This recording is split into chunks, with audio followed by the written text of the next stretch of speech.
পৃথিবীতে একজন মানুষই শুধু জানতেন যে তিনি পৃথিবীতে কতদিন বাঁচবেন, সেটা হচ্ছে সাইয়েদনা আদম আলাইহিস সালাম। ওনাকে বলে দেওয়া হয়েছিল তুমি পৃথিবীতে বাঁচবে 1000 বছর।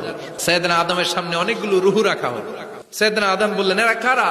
আল্লাহ বললেন এরা হচ্ছে নাসালুক, তোমার বংশধর।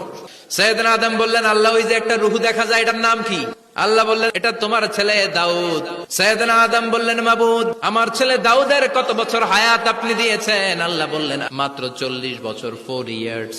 ও আল্লাহ আমি বাঁচবো কয় বছর? তুমি বাঁচবা 1000 বছর। সাইয়েদনা আদম বললেন মাবুদ এত ফুটফুটে সুন্দর আমার ছেলে দাউদ মাত্র 40 বছর দিলেন কেন? আল্লাহ আপনি বাড়ায় দেন, আল্লাহকে বাড়ানো যাবে না, লেখা হয়ে গেছে। সাইয়েদনা আদম বললেন আমার 1000 বছর থেকে 60 বছর আমি আমার ছেলেরে দিয়ে দিলাম। 940 বছর পৃথিবীতে থাকার পরে মালাকুল মাউত চলে এসেছে, এসে বলল জিইতু আন আকবাদা রূহাক, রূহ কবজ করতে আসছি। আদম আলাইহিস সালাম বললেন রূহ কবজ করতে আসছো মানে? আমি বাঁচবো তো 1000 বছর। মালাকুল মাউত বললেন না না, ওই যে আগের কথা স্মরণ করেন আপনি 60 বছর দিয়া দিছিলেন। কয় না আমি দেই নাই। মালাকুল মাউত বলে আল্লাহ ঘটনা দেখেন, দিয়া কয় দেই নাই। আল্লাহ কয় থাক কথা কইস না, আয়া পর। ভুলে গেছেন উনি।